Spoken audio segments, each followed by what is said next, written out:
విషయ జ్ఞానం ఎన్నో విధాలు. ప్రత్యక్ష, అనుమాన, బుద్ధి విషయం మొదలైనవి. అది ఏ విధమైన తెలియ తెలియే తెలిసేవాడుంటేనే జ్ఞాతయే లేనినాడు అవన్నీ అదృశ్యమవుతాయి. వాడెంత ప్రమాణమో అవి అంత ప్రామాణికాలు. అలాగే తన పాపాల్ని వినబడుతున్నాదా రమేష్? క్షమించమని వినిపి ఆ విషయానికేమో నీ మనసు నిన్ను బాధించకుండా జాగ్రత్త పడన్నారు. అలాగే చాడ్విక్ చేశారు ఒక మిస్టిక్. అంటే ఒక కార్పెంటరు ఆయన మిస్టిక్‌ట. ఆయన గ్రంథంలో ఇలా రాశారు. అది అని. అంటే గురువర్యులు కైవల్యం నుండి ఉదహరించారు. ఆల్రెడీ మనం చేస్తున్నాం కదా. హ్మ్. విధుడు స్థాయిలో ఉన్నప్పుడు పడిపోతూ ఉండడం జరుగుతుంది. ఎందుకంటే నేను అనే భావం శరీరంలో మాత్రమే వ్యాపించింది, కానీ శరీరానికి పైన నేను అనే భావం లేదు. అందు నుంచి పడిపోయే పరిస్థితి చాలా ఎక్కువ దానికి ఉంటుంది. మహర్షి కూడా ఏంటి పూర్వ వాసనలు అతన్ని వెలికి ఇడిచి అజ్ఞానంలో ముంచివేస్తాయండి. అలాగే ఇక్కడ అఖండ ఆనంద స్థితికి ఆటంకాలు ఏమిటి అని అడిగారు. అది అంటే అఖండ స్థితికి ఆటంకాలేటి వాని తొలగించుటెట్లు. అది 96వ పేజీ. దానికన్నారు ఆటంకాలు 3: అజ్ఞానం, సంశయం, విభ్రమం. అని అనుభవం ఇక్కడ హ్మ్. గారు విభ్రమం అంటే ఏంటి, అది అర్థం అవ్వలేదు అన్నారు. చూడండి, ఇప్పుడు ఉన్నది ఒక్కటే, ఒకే ఒక్కటి ఉంది.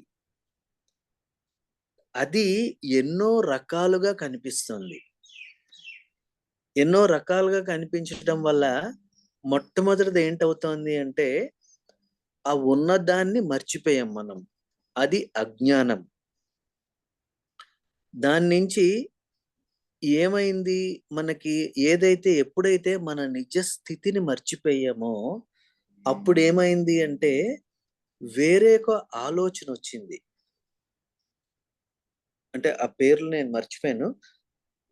ఒకటి ఉన్న స్థితిని మర్చిపోవడం అజ్ఞానం. తర్వాత విపరీత భావం కలిగింది. ఏంటి అంటే సంశయం. రెండోది ఇది సంశయం. శరీరం, అదే శరీరం నేననే భావం కలిగింది. కలగడం వల్ల ఏమైంది అంటే సంశయాలు వస్తున్నాయి. ఎందుకంటే ఇంత డైవర్స్ యూనివర్స్ కనిపిస్తుంది మనకి. డైవర్స్ యూనివర్స్ కనిపించడం వల్ల ఏమవుతోంది అంటే ఎన్నో రకాల సంశయాలు రావడం మొదలు పెట్టాయి. సంశయాలే కాదు, విభ్రమాలు కూడా. భ్రమ అంటే ఆశ్చర్యం కలిగించేటటువంటి ఎన్నో మనకి కలుగుతున్నాయి. ఎందు నుంచి అంటే మొట్టమొదటిది ఏంటి అంటే అజ్ఞానం. మన నిజస్థితి ఏంటో మనం మర్చిపోవడం నుంచి ముందు మనకి సంశయాలు, తర్వాత విభ్రమాలు కనిపిస్తున్నాయి. ఇప్పుడు ఏంటి మనకి ఏదో టీవీ సీరియల్ చూస్తున్నాం. చూస్తుంటే అబ్బా నెక్స్ట్ సీన్ ఎలా ఉంటుంది అనేటటువంటి మనకి చాలా కుతూహలం పెరుగుతోంది. కుతూహలం ఒక రకమైనటువంటి విభ్రమం, అంటే భ్రమ కలిగిస్తుంది. ఎటువంటి భ్రమ అంటే మన నిజతత్వం నుంచి దూరం చేసేటటువంటి భ్రమ. అక్కడ ఆశ్చర్యం వస్తుంది. ఇక్కడ కొన్ని కొన్ని చూస్తూ ఉంటే సంశయాలు వస్తున్నాయి. భగవంతుడు ఎందుకు ఇలా చేయించాడు, అందరికీ ఒకలాగే పెట్టొచ్చు కదా, భగవంతుడు క్రూరుడు, పక్షపాతి, ఇలాంటి సంశయాలు కూడా మనకు వస్తున్నాయి. వీటన్నిటికీ కారణం ఏంటి అంటే భూత యోని. మళ్ళీ అదే, మన సోర్స్ ని మర్చిపోతున్నాం. సోర్స్ ని మర్చిపోయి ఫోర్స్ ని మాత్రమే చూస్తున్నాం. అంటే ఏదైతే ఇందాక చాలా మంచి పదం వాడారు మహర్షి. అదేంటంటే విషయము అన్నారు. అంటే మనం విషయాల్ని చూస్తున్నాం కానీ సామాన్యాన్ని చూడటం లేదు. అంటే అన్నీ కూడా ఏదో ఒక వస్తువుగా చూస్తున్నాం గానీ వస్తువుగా ఏది కనిపిస్తోంది అన్నది. ఇప్పుడు ఫర్ ఎగ్జాంపుల్ స్మాల్ థింగ్ తీసుకోండి, వెరీ సటిల్ ఆస్పెక్ట్. అందరికీ తెలుసు మొత్తం ఈ ఈ భూమి అంతా కూడా ఎక్కడి నుంచి అంటే మనం ఇవాల్యుయేషన్ గాని చూస్తే ముందు ఆకాశం ఉంది. ఆకాశంలోంచే వాయువు పుట్టింది. వాయువులోంచే అగ్ని, అగ్ని నుంచి అలాగా క్రమ పద్ధతిలో భూమి వచ్చింది అంటాం. ఆకాశంలో ఏదైనా పుడుతుందా ఒక్కసారి ఆలోచించండి. ఆకాశంలోనే అన్ని జరుగుతున్నాయి. ఇప్పుడు నేను ఆకాశం పట్టుకోవడానికి ప్రయత్నం చేశాను అనుకోండి, నేను చేయగలనా? ఆకాశాన్ని పట్టుకోగలనా? ఎందుకంటే పట్టుకోలేను నేను. ఎందుకంటే నేను ఉండడం ఆకాశంలోనే ఉన్నాను. శరీరంలో కూడా ఆకాశమే ఉంది. ఇప్పుడు చెయ్యితో పట్టుకున్నాను. ఆకాశం అంటే ఖాళీ. ఆకాశం అంటే ఏదో కాదు, మీదకి చూడొద్దు ఆకాశం అంటే. ఆకాశం అంటే ఖాళీ. ఖాళీయే ఉంది. ఆ ఖాళీలోనే ఇప్పుడు నేను అనబడే ఈ శరీరం ఉంది. ఈ శరీరం లోపల కూడా ఏముంది? ఖాళీయే ఉంది. ఇప్పుడు నేను పట్టుకోవడానికి ప్రయత్నం చేశాను. ఇలా చెయ్యి పెట్టి ఇలా పట్టుకోవడానికి ట్రై చేశాను. ప పట్టుకోవడానికి ట్రై చేస్తే ఏమొచ్చింది లోపల? ఖాళీయే వచ్చింది. సో, ఖాళీని నేను పట్టుకోగలనా అంటే పట్టుకోలేను. ఎందుకంటే నేను ఖాళీ కన్నా వేరుగా లేను. నేనే ఖాళీని, ఆకాశం. అయితే ఆకాశం మరి ముక్తి పొందిందా అంటే, ఎప్పుడైతే నేను ఖాళీ అయిపోయానో, అప్పుడు నా ఖాళీ కన్నా వేరుగా ఏది కనిపించకూడదు. ఖాళీయే ఉండాలి. కానీ నాకేంటవుతోంది? ఖాళీలా కనిపించటం లేదు. ఈ ఈ మనం ఇప్పుడు మీరు ఇల్లు మారుతున్నప్పుడు మీరు ఇంట్లో ఉన్న అన్ని సామాన్లు బయటికి తీసేశారు. తీసేసినప్పుడు ఆ గది చాలా విశాలంగా కనిపిస్తుంది. ఎందుకంటే ఎప్పుడూ ఆ గది విశాలంగానే ఉంది. కానీ ఆ విశాలత ఎందుకు కనిపించలేదు అంటే, అక్కడ మనం ఎన్నో రకాల వస్తువులు పెట్టేసాం. ఆ వస్తువులు పెట్టీయడం నుంచి ఆ ఖాళీ మనకు కనిపించలేదు. ఖాళీ ఎప్పుడూ అక్కడే ఉంది. అయితే ఆ ఖాళీని మనం దేనితో పెట్టాము అంటే విశేషాలతో పెట్టేసాము. విశేషాలు అంటే వస్తువులు. కానీ ఎప్పుడూ ఖాళీలాగానే ఉంది. ఇదే మహర్షి చాలా సున్నితంగా చెప్పారు. మీరు విషయాలనే చూస్తున్నారు గానీ, సోర్స్‌ని చూడటం లేదు. సామాన్యాన్ని చూడటం లేదు. అది అలవాటు చేసుకోండి అని. తర్వాత ఆహ్, ఈ విభ్రాంతి. విభ్రాంతి అంటే ఆశ్చర్యం. ఇప్పుడు మీరు చూడండి. నేనొక్కడినే ఉన్నాననుకోండి. మొత్తం ఆహ్, ఫర్ ఎగ్జాంపుల్ శరీరమే అనుకోండి. శరీరంగానే మొత్తం భూమి మీద నేనొక్కడినే ఉన్నాను. అంటే నాకు కానిది మరొకటెక్కడా ఏది కనిపించటం లేదు. అప్పుడు నాకు ఆశ్చర్యం కలగదు. అలాగే నాకు ఆహ్, ఏది ఆహ్, భ్రాంతి కూడా కలగదు. సంశయం కూడా కలగదు. ఎందుకంటే ఎక్కడ చూసినా నేనే ఉన్నాను. నేను తప్పిస్తే మరొకటి లేను. అంటే శరీరంగా నేను అంటున్నాను నేనిప్పుడు. ఆ స్థితిలోనే మనకి భయముండదు. ఏందంటే మరొక పదార్థం ఉండదు. అందుకే మన దీంట్లో ఉపనిషత్తులు కాదు, వేదాలలో ముందు ఒకటి చెప్తారట. పుట్టిన వెంటనే అతనికి మొత్తం అంతా శూన్యం కనిపించిందట. అదేంటి శూన్యం అని చెప్పి భయపడ్డాడట బ్రహ్మ. బ్రహ్మ భయపడితే అప్పుడు ధ్యానం చేసేట. ఏంటి? నేనెవరు అనేటటువంటి ధ్యానం చేస్తే అప్పుడు అతనికి తెలిసిందట. అంటే నా స్థితి ఏంటి అని. అప్పుడు ఆయనకి భయం పోయిందట. ఇది వేదాల్లో చెప్తారు.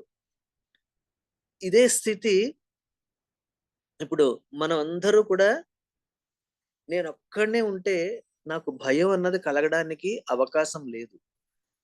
మరి ఆకాశం ఉంది. ఆకాశము అది జడం. అది ఖాళీ ప్రదేశం. కానీ నేను ఎటువంటి ఖాళీని అంటే నేను చిదాకాశం. అంటే నేను ఉత్తి ఆకాశం కాదు. నేను చిత్ ఆకాశం. అంటే చైతన్యమైనటువంటి ఆకాశాన్ని నేను. ఆకాశం అయితే ఏమవుతుందంటే అంతటా వ్యాపిస్తుంది. అంతటా వ్యాపిస్తుందది ఆకాశం. కానీ చిదాకాశం ఏంటి అంటే అంతటా వ్యాపించడమే కాకుండా నేను ఉన్నాను అనేటటువంటి భావం వస్తుంది. చిదాకాశానికి, ఆకాశానికి ఉన్న తేడా, ఆకాశం అంతటా ఉన్న తను త త ఆకాశం ఉన్నట్టు దానికి తెలీదు. చిదాకాశము అంటే తెలిసి ఉండటం. ఆ తెలిసి ఉండటమే మోక్ష స్థితి. ఎలాగా తెలిసి ఉండటం? నేను నా అసలైన రూపంతో అంటే స్వస్వరూపం. నా అసలైన రూపంతో నేను ఉండటమే మోక్షం. అయితే ఇప్పుడు నేను ఎలాగుంటున్నాను అంటే, నా అసలైన రూపాన్ని మర్చిపోయి ఒక దేహంగా బతుకుతున్నాను. దేహంగా బతుకుతున్నంత కాలం ఈ బాధలు ఇవన్నీ కూడా ఉంటాయి. అందునించి మొదటి స్థాయి బ్రహ్మవిదుడు. అంటే దేహానికి నేను వేరుగా ఉన్నాను అనే గుర్తించగలిగే స్థితి. అదే సాక్షి భావన. సాక్షి భావన అంటే మొట్టమొదటి స్థితి మోక్ష స్థితిలో. రెండవ స్థితి అంతా నాలోనే ఉంది. అంటే నేను వ్యాపించిపోవాలి. ఇప్పుడు నేను ఎక్కడి దాకా వ్యాపించాను అంటే, శరీరం వరకు మాత్రమే నేను ఉన్నాను. ఎందుకంటే శరీరంలో కాలు మీద ఏదైనా కుడితే నాకు తెలుస్తోంది. కానీ శరీరం పక్కన మరొక శరీరం ఉంది. ఆ శరీరంలో ఏదో బాధ పెడుతోంది. బాధ పెడుతుంటే నాకు తెలియటం లేదు. అలాగే మరెక్కడో మరో చోట ఎప్పుడవుతోంది మరొక చోటు అన్నది ఎప్పుడొస్తోంది అంటే, నేను ఇక్కడ దాకే ఉన్నాను అనే భావం దృఢమైపోయినప్పుడు నాకు కాని ప్రదేశం మరొకటుంది. సో, ఇది ద్వైత స్థితి. ఈ ద్వైత స్థితి ఎలా పోతుంది అంటే శ్రవణం. శ్రవణం కూడా ఎలా చేయాలి అంటే, మొట్టమొదట వినడం అని చెప్పారాయన.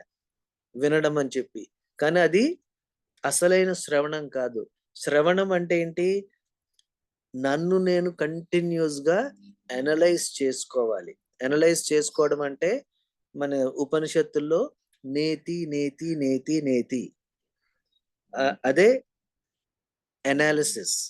అనాలిసిస్ చేస్తూ ఉంటే ఏమవుతుంది అంటే it will lead to synthesis. Analysis నుంచి సింథసిస్‌కి మనం అవ్వాలి. సింథసైజ్ అయిపోవాలి. అంటే ఏంటి? ఏది నేను కాదో తెలుసుకుంటే నేనేదో నాకు అర్థమైపోతుంది.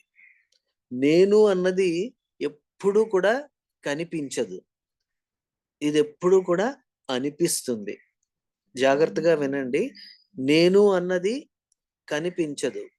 నేను అన్నది ఎప్పుడూ అనిపిస్తూ ఉంటుంది. ఇప్పుడు ఒక్కసారి నేను నన్ను చూసుకోవాలి అనే భావన వచ్చింది అంటే ఎప్పుడొస్తుంది ఆ భావన? ద్వైత స్థితిలో ఉన్నప్పుడు మాత్రమే వస్తుంది. ఇప్పుడు నా మొహం నేను చూసుకోవాలి అనేటటువంటి భావన నాకొచ్చింది అంటే ఎప్పుడొచ్చిందది? ద్వైత స్థితిలో ఉన్నప్పుడే. నేను సాక్షిగా ఉన్నప్పుడు నాకు చూసుకోవాలని అనిపించదు. సాక్షిగా ఉన్నప్పుడు యెస్. ఇగో ఈ దేహం పరిగెడుతోంది. ఈ దేహం లేచింది. ఈ దేహం తింటోంది అనే వేరు భావంతో చూస్తాం. ఎప్పుడైతే నెక్స్ట్ స్టేట్ బ్రహ్మ విద్వరుడు స్థితికి వెళ్ళానో ఇవన్నీ ఎక్కడ కనిపిస్తున్నాయి? నాలో కనిపిస్తున్నాయి. అంటే నేను బాగా వ్యాపించాను.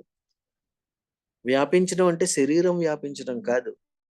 నేను అనేటటువంటి ఆ ఎక్స్‌పీరియన్స్ అనంతంగా వ్యాపిస్తుంది.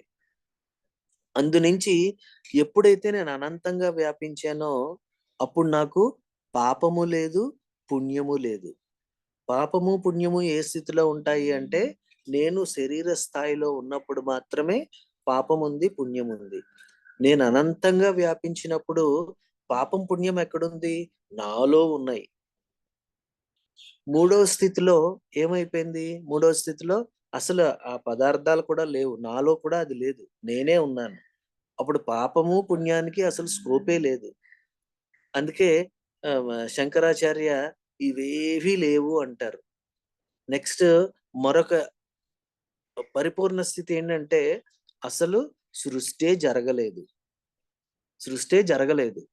సృష్టి లేదు, స్థితి లేదు, లయ లేదు. ఇదంతా కూడా అలా కనిపించే ఒక పెద్ద నాటకం. ఏంటి? ఆ ఎండమావులు కనిపిస్తున్నాయి. కానీ అక్కడికెళ్లి చూస్తే ఎండమావుల్లో చూస్తే దూరం నుంచి చూస్తే నీరు కనిపించింది. కానీ దగ్గరికెళ్లి చూస్తే నీరు కనిపించలేదు. సో, అక్కడ నీరు పుట్టిందా? నీరు పెరిగిందా? మనం దగ్గరికెళ్లి చూస్తే నీరు చచ్చిపోయిందా? ఏదీ జరగలేదు. అదంతా కూడా ఓన్లీ ఇల్యూషన్. అలా కనిపిస్తోంది. ఇప్పుడు కూడా ఏంటి? ఇదిగో నా భార్య, నా భర్త, నా పిల్లలు, మా ఇల్లు నా ఆస్తి, నా ఉద్యోగం ఇవన్నీ ఎందుకు కనిపిస్తున్నాయి అంటే, నేను ఇందాక మహర్షి చెప్పినట్టు నేను విశేష రూపంతో మాత్రమే చూస్తున్నాను. విశేషంగా చూస్తున్నాను. అంటే బంగారాన్ని ఉంగరంగా మాత్రమే చూస్తున్నాను. బంగారంగా చూడటం లేదు.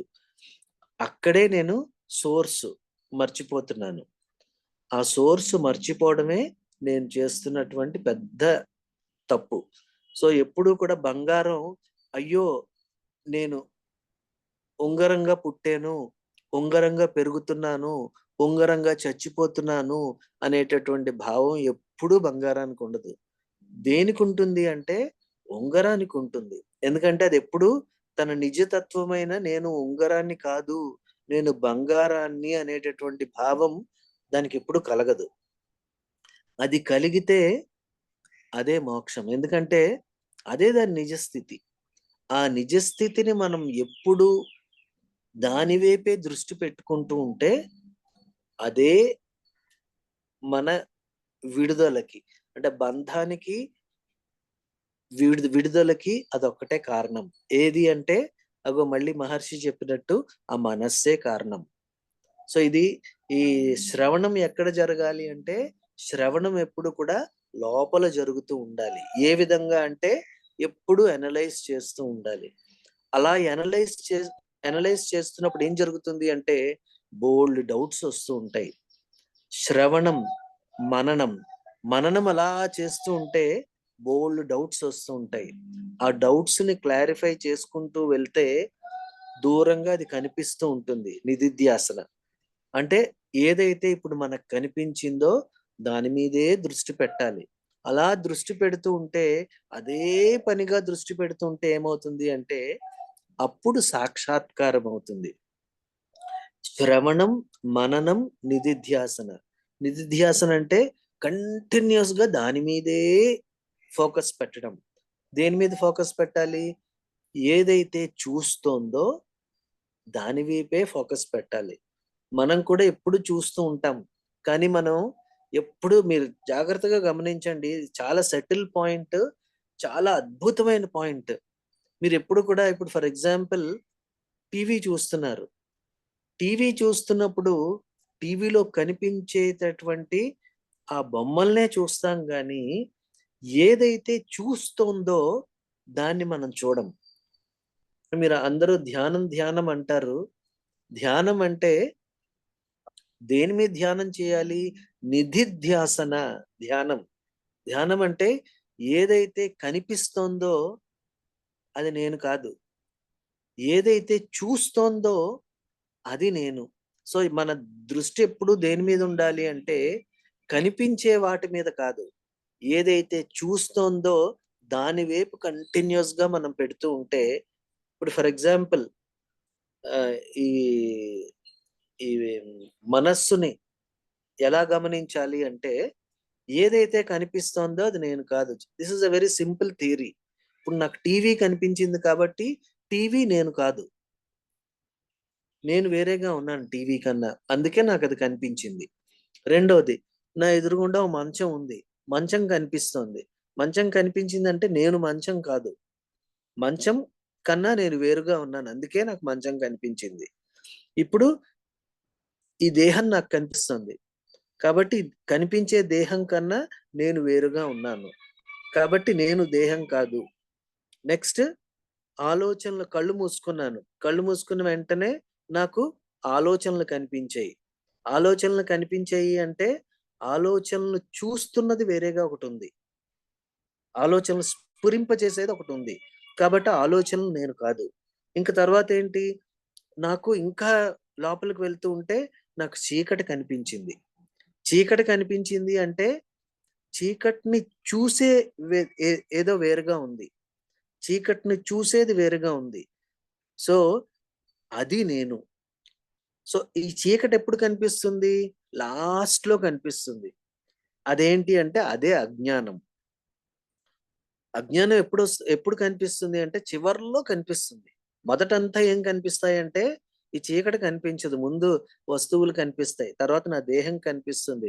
ఇంకా నేను అనాలిసిస్ చేస్తూ ఉంటే అప్పుడు నాకు ప్రాణం కనిపిస్తుంది. తర్వాత నాకు ఈ ఆలోచనలు కనిపిస్తాయి. ఇంకా, ఇంకా, ఇంకా, ఇంకా లోపలికి వెళ్తూ ఉంటే అప్పుడు నాకు చీకటి కనిపిస్తుంది. ఆ చీకటే అజ్ఞానం. ఆ చీకటి చూస్తున్నప్పుడు ఏది చూస్తోంది చీకటిని? అది నేను. సో, ఆ చీకటిని ఏదైతే చూస్తోందో అందుకే మనం ఇది స ఏంటి 1000 సూర్యుల కాంతి అన్నారు. 1000 సూర్యుల కాంతి అంటే సూర్యుడి కాంతి కాదు. ఆ చీకటిని ఏదైతే ప్రకాశింపచేస్తోందో అంటే చీకటిని ప్రకాశింపచేయడం ఏంటి అంటే చీకటి మీద ఈ చైతన్యం అనేటటువంటి మీద పడితేనే చీకటి కనిపిస్తుంది. ఇప్పుడు ఇందాక నేను ఒక మాట అన్నాను. నాకు ఒక స్ఫురణ వచ్చింది అని. ఏది భూతయోని అనే స్ఫురణ వచ్చింది అని. అంటే ఏంటి? అది ఎప్పుడూ అక్కడ ఉంది. కానీ ఆ చైతన్య శక్తి దాని మీద ప్రసరిస్తే నాకు స్ఫురించింది. సో, అది లేదా అంటే అది ఎప్పుడూ అక్కడే ఉంది. కానీ నేను దాన్ని గమనించలేదు. ఆ గమనించడమే మోక్ష స్థితి. కాబట్టి మనం మోక్షం పొందాలి అని అనుకోవడమే మూర్ఖత్వం. ఎందుకంటే మనం ఎప్పుడూ పొందే ఉన్నాం. ఆ పొంది ఉన్నదాన్ని గుర్తించడమే మనం చేయవలసిన పని. అందుకే మహర్షి ఎప్పుడు ఏమంటారంటే, ఎప్పుడు కూడా నేను, నేను, నేను అని ఏదైతే అంటోందో దాన్ని గుర్తించు అంటారు. వెరీ సింపుల్ లాజిక్ మహర్షి దాంట్లో. ఎప్పుడు నేను, నేను అంటాను కదా! ఆ నేనేంటో గమనించు అంటారు మహర్షి. రమణ మహర్షి టీచింగ్ అంతా ఇదే. ఆ నేను అన్నది ఏదో గుర్తించు. గుర్తించు అంటే అనాలిసిస్. అనాలిసిస్ చేస్తే సింథసిస్ మనకి వస్తుంది. ఆ సింథసైజ్ చేయడమే మనం చేయవలసిన సాధన. ఎందుకంటే మోక్షం పొందకుండా మనం లేము. మోక్ష స్థితి అన్నది మనకన్నా వేరుగా లేదు. మనందరూ కూడా మోక్షం పొందే ఉన్నాం. మనం అందరూ మోక్ష స్వరూపులమే. కానీ అది గుర్తించకపోవడమే మనం చేస్తున్నటువంటి పెద్ద తప్పు. అందునుంచి నిధిధ్యాసన అంటే కంటిన్యూయస్‌గా నేనేది అయి ఉన్నానో ఆ సోర్స్ మీదే నేను పెట్టాలి. సోర్స్ మీద కాకుండా ఆ విశేషం మీద గాని పెడితే నేను ప్రపంచంలో పడిపోతాను. ఇదే పెద్ద మాయ. మాయా ప్రపంచం. మాయా ప్రపంచం పడ పడకుండా ఉండాలి అంటే నా దృష్టి ఎప్పుడూ కూడా ఏదైతే నేను, నేను అంటోందో దాని మీదే మనం దృష్టి పెట్టాలి. మరొక రకంగా చెప్పాలి అంటే ఇదే విషయం మరొక రకంగా మీకు చెప్పాలి అంటే ప్రపంచంలో కనిపిస్తున్న ఏ ఆబ్జెక్ట్‌నైనా తీసుకోండి. అది నేనున్నాను నన్ను గుర్తించు అని ఎప్పుడూ ఎవరికీ చెప్పదు. ఎదురుగుండా టీవీ ఉంది. టీవీ ఎప్పుడూ అరె నేనిక్కడున్నాను. నన్ను గుర్తించుకో. నన్ను చూడు అని ఎప్పుడూ అది చెప్పదు. అదలా ఉంటుందంతే. అదున్నట్టు కూడా దానికి తెలీదు. మంచం ఉంది. మంచం కూడా అదున్నట్టు దానికి తెలీదు. నెక్స్ట్ ఏంటి? ఏ వస్తువు తీసుకోండి. కారు తీసుకోండి. చెట్టు తీసుకోండి. పుట్ట తీసుకోండి. పెద్ద గెలాక్సీలు తీసుకోండి. ఎప్పుడూ కూడా అవి మనల్ని బాధించవు. అవలా ఉంటాయి అంతే. బాధించేది ఎప్పుడు ఏది అంటే, ఆ సోర్స్‌ని మర్చిపోయేదే బాధిస్తుంది ఎప్పుడూను. సో, అందునించి మనం చేయవలసింది ఏంటి అంటే, ఏదైతే నేను అంటోందో, ఆ నేనుని మాత్రమే చూడాలి. ఆ నేనుని మాత్రమే దృష్టి పెట్టుకుంటే, అదే నిధిధ్యాసన. నిధిధ్యాసన ఆ విధంగా చేస్తూ ఉంటే మనకుండేది సాక్షాత్కారమే. వదినా. ఓకే. అయితే ముగించేద్దాం. అందరికీ నమస్కారం అండి.